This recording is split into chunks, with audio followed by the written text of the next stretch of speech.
Hello everyone, मेरा नाम है विकास और आप देख रहे हैं कलाम एकेडमी। आज का वीडियो बहुत ही इंटरेस्टिंग है क्योंकि एक अमेजिंग गेस्ट वसीम भाई मेरे साथ है। मैं वसीम भाई के बारे में बता दूं, ये एक ब्लॉगर है, ब्लॉगिंग करके पैसे अर्न करते हैं। बहुत लोगों की ड्रीम लाइफ होती है कि रिटायरमेंट के बाद मुझे ये करना है वो करना है, और ये भाई साहब जवानी में रिटायर हो गए हैं। तो वीडियो बहुत ही इंटरेस्टिंग है। जानेंगे हम लोग वसीम भाई की जर्नी के बारे में, जानेंगे कैसे ब्लॉगिंग का उनको ख्याल है, बहुत सारी बातें करेंगे। जो भी कर रहे हैं उसको साइड में रख के फुल अटेंशन के साथ क्या करना है वसीम भाई? वीडियो को पूरा देखना है। वीडियो को पूरा देखना है अगर आप ब्लॉगिंग स्टार्ट करना चाहते हैं फ्यूचर में।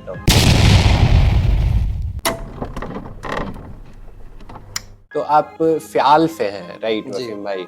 लाइक मैं फ्याल बता दूं, जो लोग नहीं जान रहे फ्याल के बारे में, रांची में मतलब झारखंड में फ्याल है। एंड फ्याल फेमस है कोयलरी के लिए, फ्याल फेमस है क्राइम के लिए, फ्याल फेमस है सरकारी नौकरी के क्वार्टर्स के लिए। तो वहां पे रह के वसीम भाई लाइक ये ब्लॉगिंग का ख्याल कैसे आपके दिमाग में आया? एक्चुअली ब्लॉगिंग का ख्याल मुझे सियाल में रहने के दौरान में तो नहीं आया। जब मैं जॉब कर रहा था अहमदाबाद में, उसी दौरान मुझे ब्लॉगिंग के बारे में पता चला और वहीं से मैंने इसकी शुरुआत की है। ओके, तो अहमदाबाद में आपने लाइक ब्लॉगिंग स्टार्ट किया, राइट? जी, वहीं से मैंने ये शुरुआत किया है। ओके। तो आगे बढ़ने से पहले एक छोटा सा अपना इंट्रोडक्शन दे दीजिए लोगों को। जी, मेरा नाम वसीम अकरम है और मेरा जो नेटिव प्लेस है वो तो रांची ही है। और रांची में एक गांव है काटमकुली नाम का, वहीं से मैं बिलोंग करता हूं। लेकिन मेरी पैदाइश और मेरी स्कूलिंग वगैरह सियाल से हुई है। और फिर मैंने अपनी इंजीनियरिंग चेन्नई से पूरी की है। वहीं से मैंने अपनी जॉब की भी शुरुआत की और वहीं से फिर मैं पहुंचा अहमदाबाद, और अहमदाबाद में जाकर मैंने ब्लॉगिंग की शुरुआत की है। ओके, तो आप मैकेनिकल इंजीनियर हैं? जी, राइट।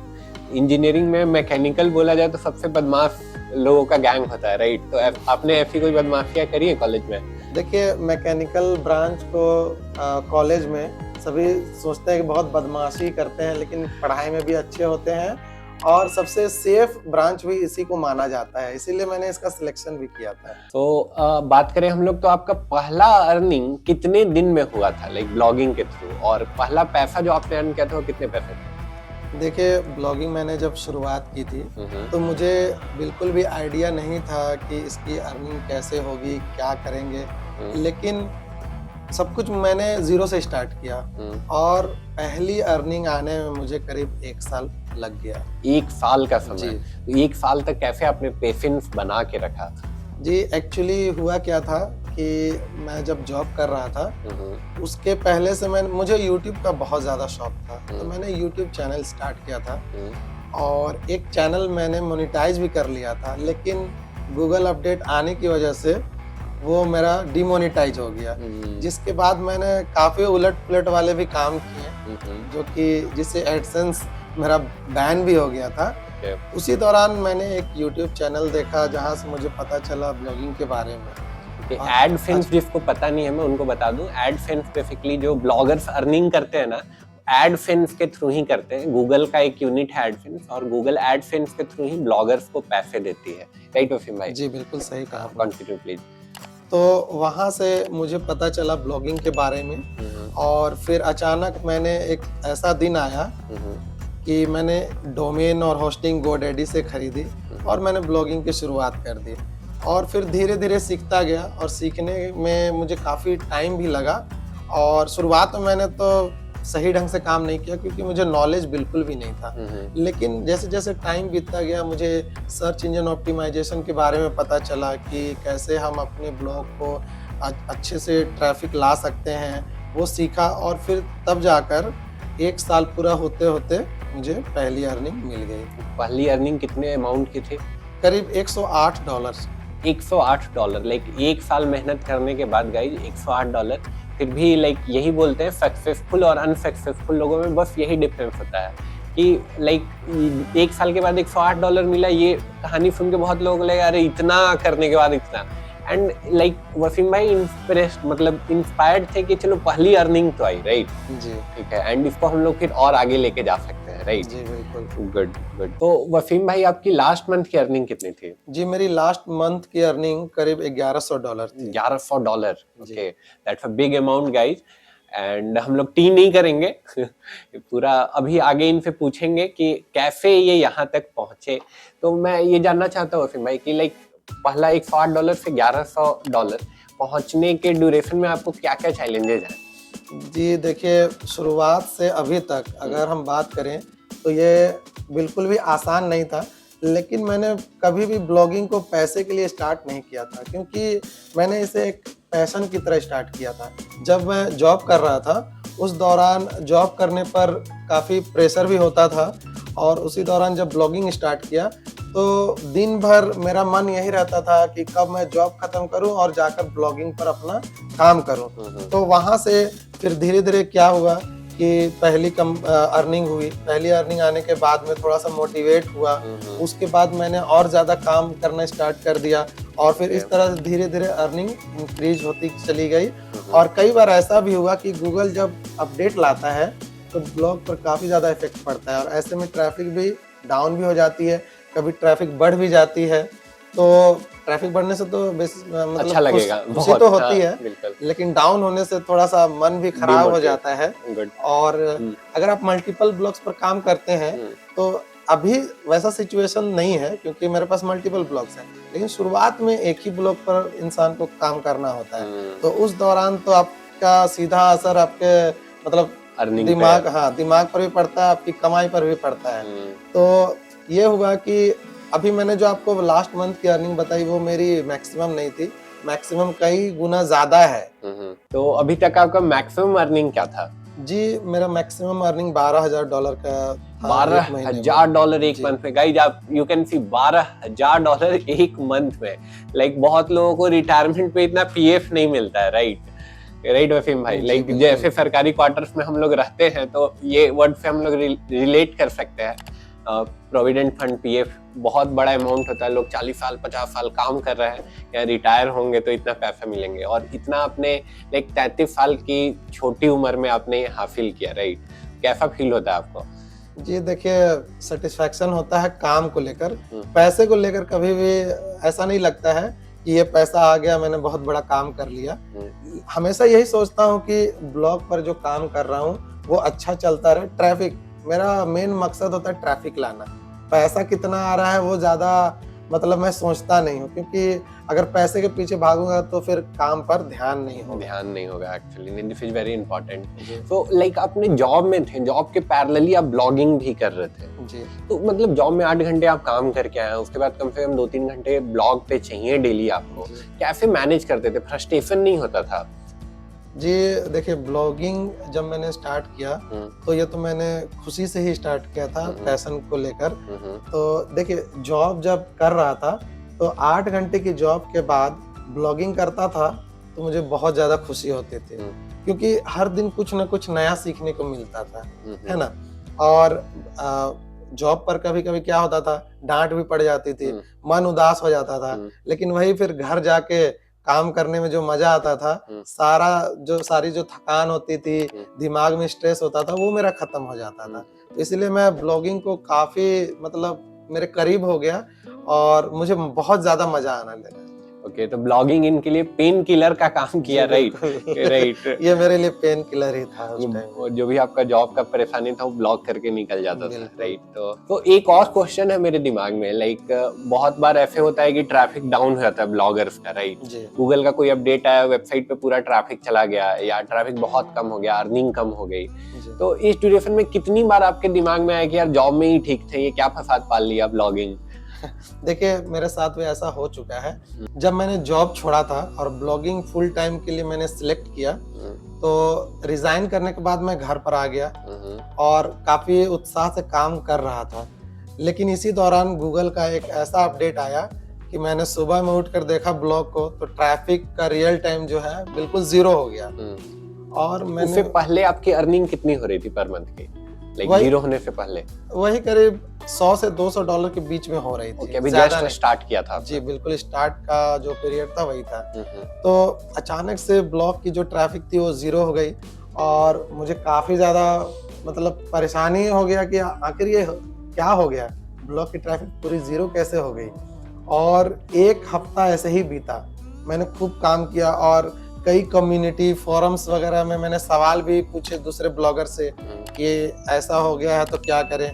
सभी ने एडवाइस दिया कि कुछ टाइम तक वेट करो, जब अपडेट पूरी तरह से हो जाएगा तो फिर ट्रैफिक भी ठीक हो सकती है, लेकिन इसकी कोई गारंटी नहीं है। सभी लोग यही बोलते थे गारंटी नहीं है। तो मैंने इंतजार किया और एक हफ्ता पूरा होते होते फिर जो ट्रैफिक थी वो पूरी आ गई, जैसी थी वैसी हो गई। ओके, तो मन में एक दो बार ख्याल आया था जब ट्रैफिक डाउन होता था कि लाइक ये सक्सेसफुल हो गया, नहीं राइट? जी, उस दौरान काफी ऐसा लगा मुझे कि यार मैंने जॉब छोड़कर गलती तो नहीं कर दी और इस फील्ड में पता नहीं आगे क्या होगा। अगर ऐसी ही अपडेट आती रही तो आगे भी ऐसी सिचुएशन हो जाएगा। तो उस दौरान लगता था कि मैंने कहीं जॉब छोड़कर गलती तो नहीं कर दी। ओके, ब्लॉगर्स के साथ एक और चैलेंज होता है, लाइक ब्लॉगर्स या कंटेंट क्रिएटर्स जो होते हैं, घर वाले को एक्सेप्ट कर पाना ये कि हाँ अब मेरा लड़का इंटरनेट पे कुछ करेगा, बहुत मुश्किल होता है। खास करके हम लोग जो बैकग्राउंड से बिलोंग करते हैं, सरकारी नौकरी सारे लोग देख रहे हैं, पेरेंट्स के दिमाग में एक ही चीज है, नौकरी में भी अगर सरकारी है तो ही बड़े बेहतर है, राइट? जी बिल्कुल। तो वैसे में आप जॉब छोड़ के जब घर आए तो आपको फैमिली में कोई स्ट्रगल नहीं फेस करना पड़ा? जी, मैंने जब जॉब छोड़ने का डिसीजन लिया था उस वक्त घर वालों ने तो बोला नहीं मुझे कुछ कभी कि क्यों छोड़ रहे हो, क्या करोगे, ऐसा कोई सवाल तो नहीं किया गया।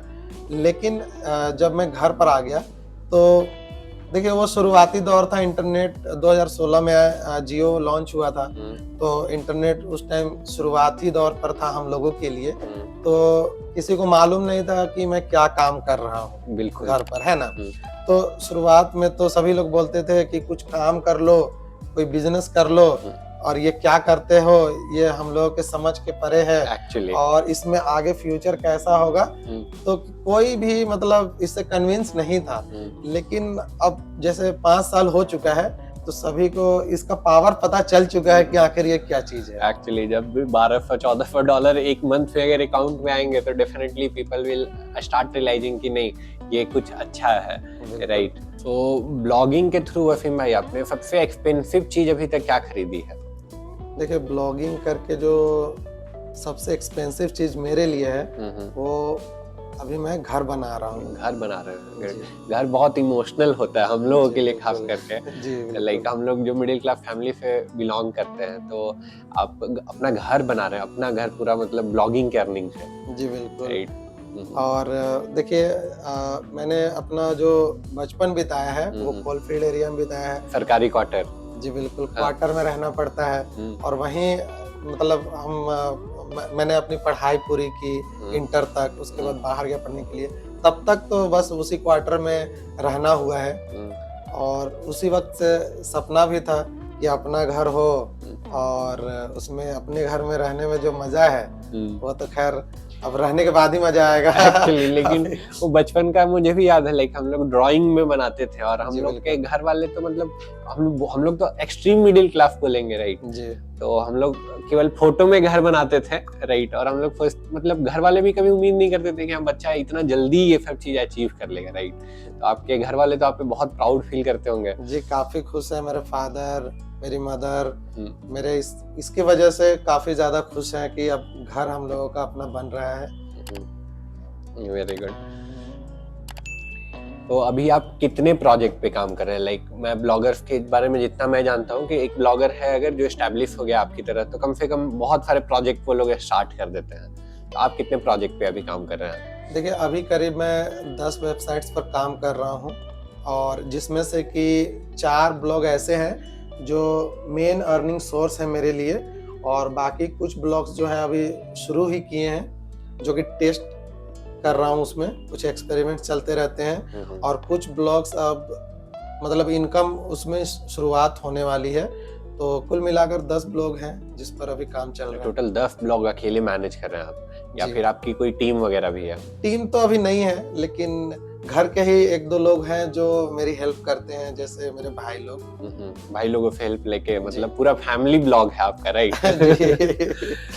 तो वसीम भाई, ये क्वेश्चन बहुत होता है लाइक कि अगर किसी को ब्लॉगर बनना है तो कैसे शुरुआत करना चाहिए? लाइक कोई अगर फुल टाइम जॉब में है और फिर ब्लॉगिंग करना चाहता है, लाइक या फिर बहुत लोग ऐसे होते हैं जो अपना as a passion blog follow करना चाहते हैं। लाइक एक मेरे स्टूडेंट थे जो रिटायरमेंट के बाद फिर वो चाहते थे कि उनकी ब्लॉगिंग की जर्नी लाइक वो ब्लॉग कर पाए, अपना व्यूज जो लोगों को बता पाए। तो ब्लॉगिंग कैसे शुरू करना चाहिए आपके हिसाब से?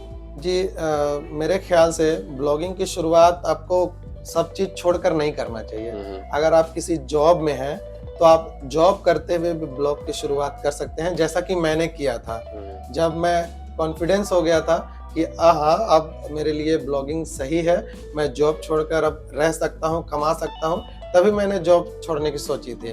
तो अगर कोई ब्लॉगिंग करना चाहता है तो सबसे पहले तो उनको इंटरेस्ट होना चाहिए ब्लॉगिंग में। ओके, तो YouTube का स्क्रीनशॉट देख के ब्लॉगिंग नहीं स्टार्ट करना है, राइट? YouTube पे जो अर्निंग का स्क्रीनशॉट होता है वो देख के जॉब छोड़ दिए और मतलब सब चीज छोड़ के अब ब्लॉग करने बैठ गए, तो वो गलत डिसीजन है, राइट? जी बिल्कुल। देखिए, कभी भी अगर आप YouTube में बहुत सारे ऐसे वीडियोस हैं जो लोगों को बताते हैं कि आप सब कुछ छोड़िए, इसको चालू कर दीजिए, ब्लॉग चालू कर दीजिए, आप कमाने लगेंगे, तो ऐसा नहीं होता है। हर चीज हर किसी के लिए काम नहीं कर सकता है।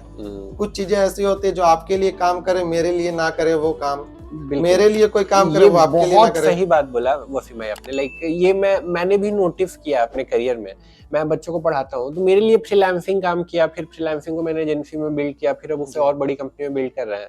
लेकिन मैं ये फैक्ट वाइज बोल सकता हूँ कि मैं सेम फ्रेमवर्क बताऊं ना किसी को कि भाई this is the way by which I have make this much of money, आप इसको कॉपी पेस्ट कर लो, तो वो सामने उस बंदे के लिए काम नहीं करेगा, राइट? बिल्कुल भी ये मैथ का फॉर्मूला नहीं है। हाँ। कि आपने डाटा डाला और आपको वही रिजल्ट मिल जाएगा हर बार। इसमें आपके लिए चीजें अलग तरीके से काम कर सकती हैं, मेरे लिए वही चीज अलग तरीके से काम कर सकती है। मतलब अगर इसको ऐसे समझा जाए, मैंने विजय शेखर शर्मा का एक कोट सुना था, वो मैं यहाँ पे कोट करूंगा कि मतलब ये ब्लॉगिंग या इंटरनेट के थ्रू अर्निंग जो है ना, इट्स नॉट लाइक मैथ्स कि जहाँ पे 2+2 हमेशा 4 ही हो। बिल्कुल सही। इट्स लाइक कि केमिस्ट्री, जहाँ पे H2+O2 को अगर सही इन्वायरमेंट मिलेगा then only it will produce H2O।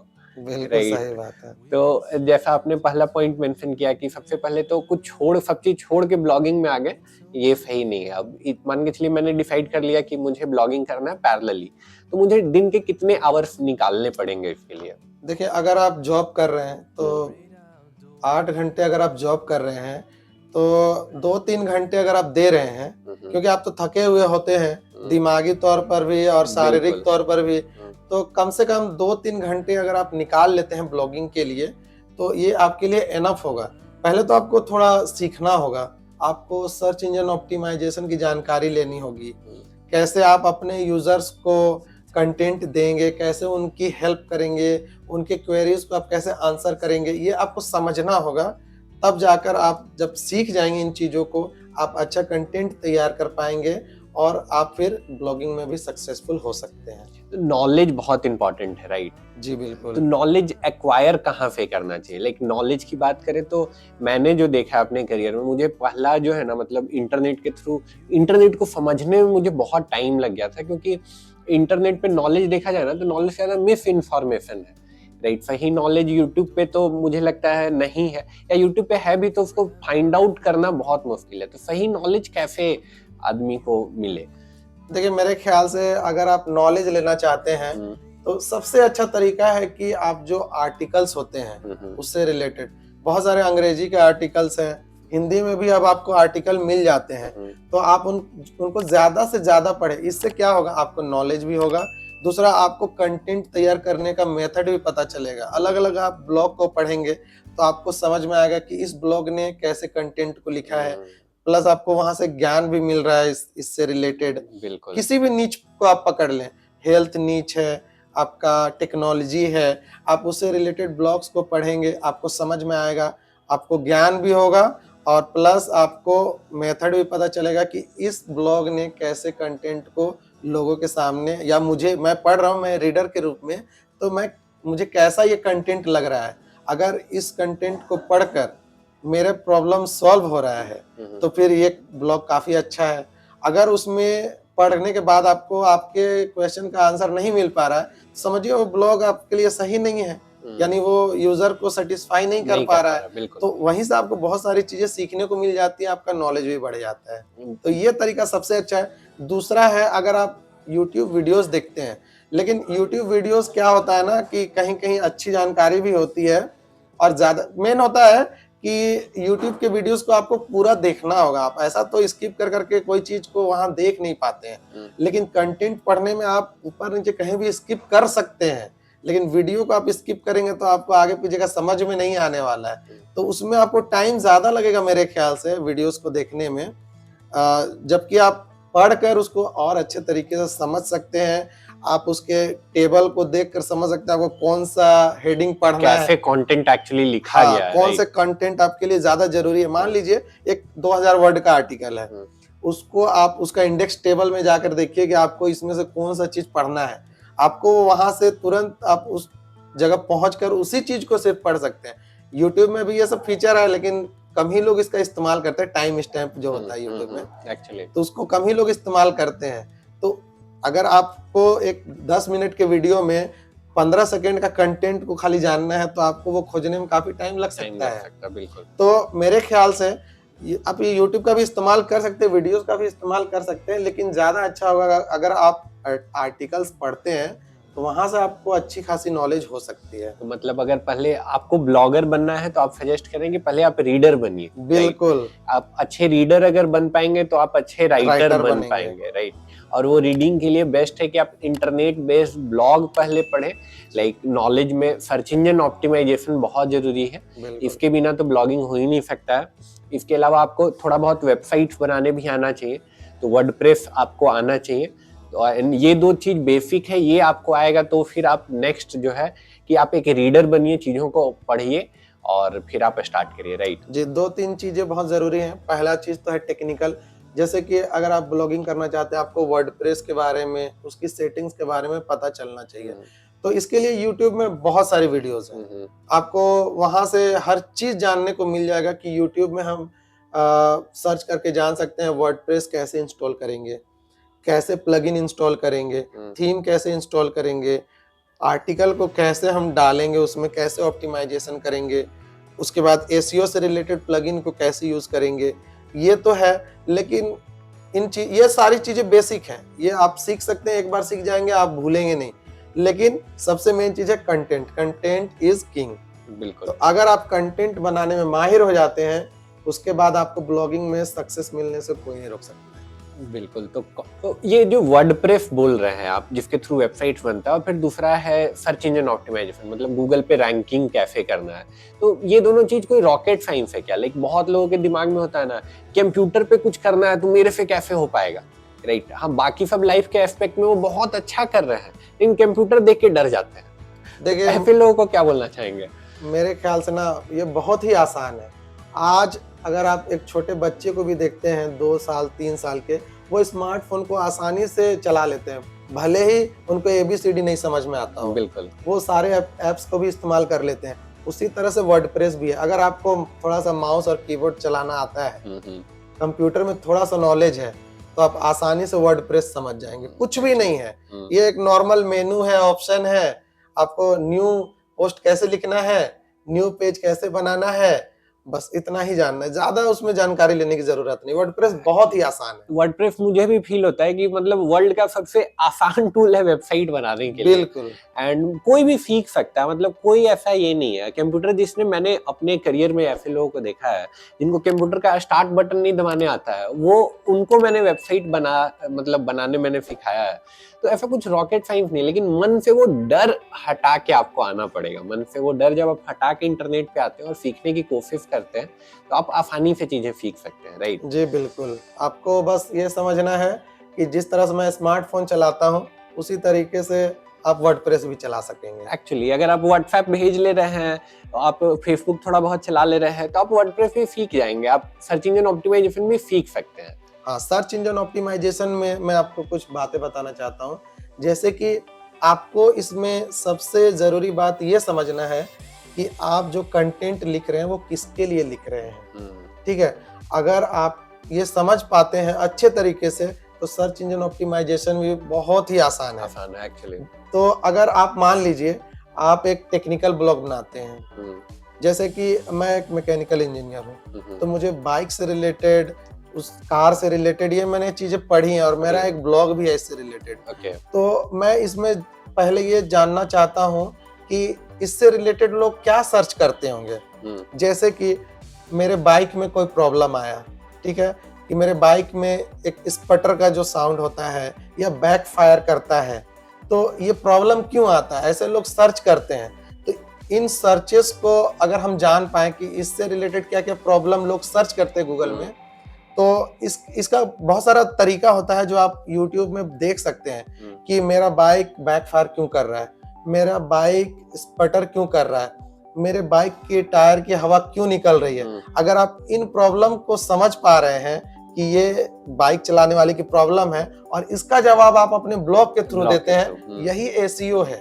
अगर आप सही तरीके से इसी को जवाब दे पा रहे हैं, यही एसईओ है। मतलब सर्च इंजन में पूछे गए सवालों को जवाब देना एक्चुअली यही एसईओ है। एक्चुअली कोई रॉकेट साइंस नहीं है, मतलब जितना बढ़िया ढंग से इन्होंने ब्रेक डाउन किया, आपको गूगल के बस मतलब यूजर्स के जो सवाल हैं वो गूगल पे और उनको आपको आंसर देना है। जो बेस्ट आंसर देगा गूगल उसको टॉप पे पहुंचा देगा। राइट, तो मतलब कुछ भी रॉकेट साइंस नहीं है, कोई भी कर सकता है अगर उसके, सबसे ज्यादा जरूरी है कि उनके अंदर वो पैशन हो, जज्बा हो और वो इंटरेस्ट हो। राइट, बिल्कुल, आपको शुरू से लास्ट तक ये इंटरेस्ट बनाए रखना है कि हाँ मुझे यूजर्स को हेल्प करना है, तो आप ब्लॉगिंग कर सकते हैं। और ये जो शॉर्टकट वाले लोग हैं, बहुत सारे लोग होते हैं, कोई ट्रिक मिल जाए, कुछ इधर से कुछ लह जाए, मतलब हम लोग बोलते हैं ना कोयलांचल का ही लैंग्वेज है, कुछ लह गया। राइट तो जो ऐसे शॉर्टकट के चक्कर में जो लोग हैं, मतलब उनको कुछ बोलना चाहते हैं आप, ऐसा कुछ शॉर्टकट होता है रियली में? जी, आपने सही पॉइंट उठाया है। देखिए आजकल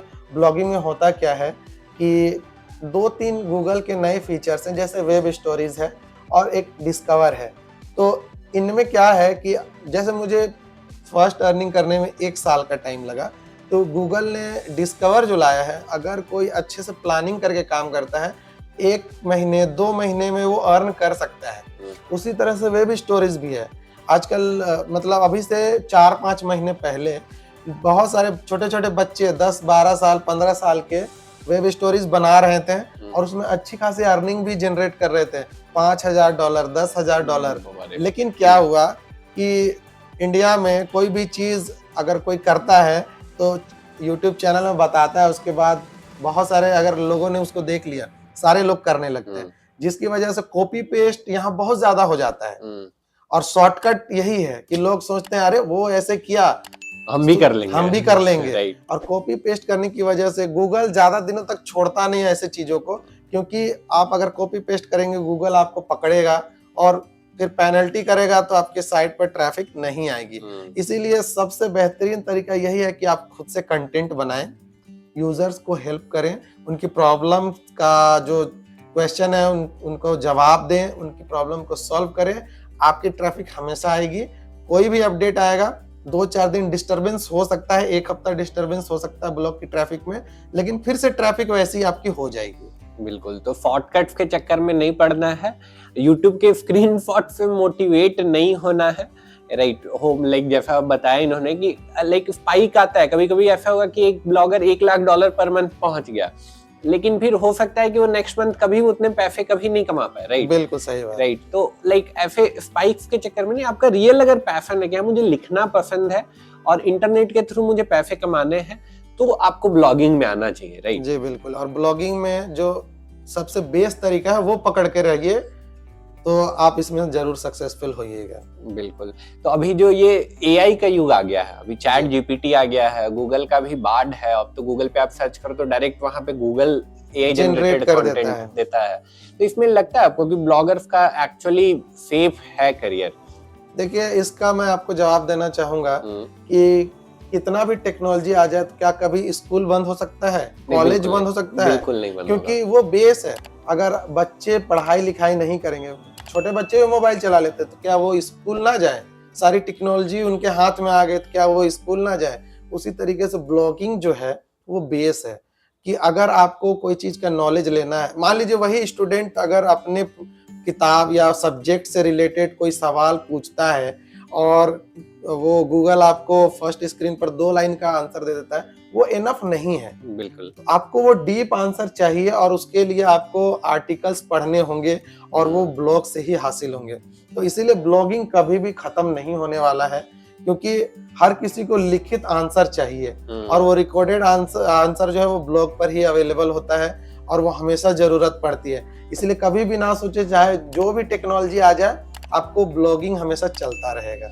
बिल्कुल, ये ऐसे होगा कि हाँ यूट्यूब पे सर्च करके दवाई ले रहे हैं, राइट? बिल्कुल, हाँ। तो ब्लॉगर का करियर कभी भी डेड नहीं होने वाला है। तो ये सब जो भी चीजें, इससे आपका काम आसान होगा। अगर आप एक स्मार्ट ब्लॉगर हैं, आपको टेक्नोलॉजी पता है कि यूज कैसे करना है, तो आपके लिए काम आसान होगा, आपकी अर्निंग बढ़ेगी, कम मेहनत में आप ज्यादा अर्निंग कर पाएंगे। लेकिन इनसे डरने का कोई जरूरत नहीं है, डरने का कोई कारण ही नहीं है, राइट? जी बिल्कुल। तो होपफुली वीडियो में आपको बहुत इन्फॉर्मेशन मिला होगा। लाइक वसीम भाई ने बहुत सारे इनसाइट शेयर किए हैं। एंड हम लोग वीडियो एंड करें वसीम भाई, उससे पहले आप अगर कुछ बोलना चाहें, कुछ बताना चाहें जो लाइक नए ब्लॉगर्स के लिए जो मोटिवेशन का काम करे, या बहुत सारे लोग जो बहुत दिन से सिर्फ प्लान कर रहे हैं, वीडियोस देख रहे हैं, स्क्रीनशॉट्स देख रहे हैं, तो उनको अगर कुछ आप बोलना चाहें तो प्लीज। जी देखिए, नॉलेज कहीं से भी आप ले, अगर आपको सीखने को मिल रहा है तो बहुत अच्छी बात है।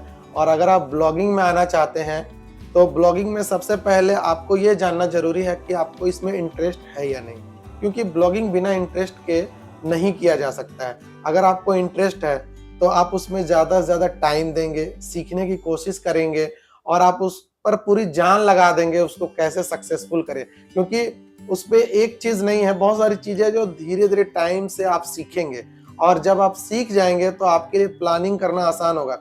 शुरुआत में आपको पहले ब्लॉग पर काफ़ी टाइम लग सकता है पहली अर्निंग आने में, लेकिन एक बार सीखने के बाद जब आप दूसरा ब्लॉग स्टार्ट करेंगे, तीसरा ब्लॉग स्टार्ट करेंगे, उसमें आपको ज़्यादा टाइम नहीं लगेगा।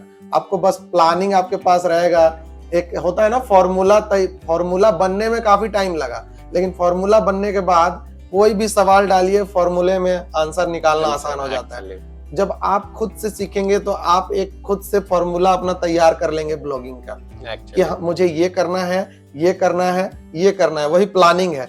अगर आप उस प्लानिंग को बार बार फिर आप फॉलो करेंगे, हर नए ब्लॉग पर उस पर काम करेंगे, आप बिल्कुल आपका ब्लॉग सक्सेसफुल होगा। कुछ ब्लॉग फेल हो सकते हैं बाद में भी, अलग अलग नीच के, कुछ चल सकते हैं, कुछ नहीं चल सकते, लेकिन ऐसा नहीं है, आपका कुछ ना कुछ तो जरूर चलेगा बाद में अगर आप सही ढंग से काम करते रहें तो। ओके, तो कॉपी पेस्ट नहीं करना है गाइज, अपना दिमाग लगाना है, सीखना है दूसरों से, ठीक है? उनको कॉपी पेस्ट करने से बचना है। होपफुली वीडियो आपको पसंद आया होगा। वीडियो पसंद आया तो वीडियो को लाइक कर दीजिए, और अगर ऐसे और वीडियोस देखना चाहते हैं, ये हम लोग का एक एक्सपेरिमेंट था, तो मैंने सोचा कि सबसे पहले वसीम भाई के साथ स्टार्ट करते हैं। तो अगर ऐसे और इंटरेस्टिंग वीडियोस देखना चाहते हैं तो प्लीज नीचे कमेंट करके बताइए, हम लोग और ऐसे अमेजिंग गेस्ट बुला सकते हैं। एंड हम लोग फिर मिलेंगे ऐसे ही किसी वीडियो में। तब तक के लिए अपना ख्याल रखें और मस्त रहिए, सुरक्षित रहिए। हम लोग मिलेंगे जल्दी ही किसी और ऐसे ही वीडियो में। Bye bye. Thank you.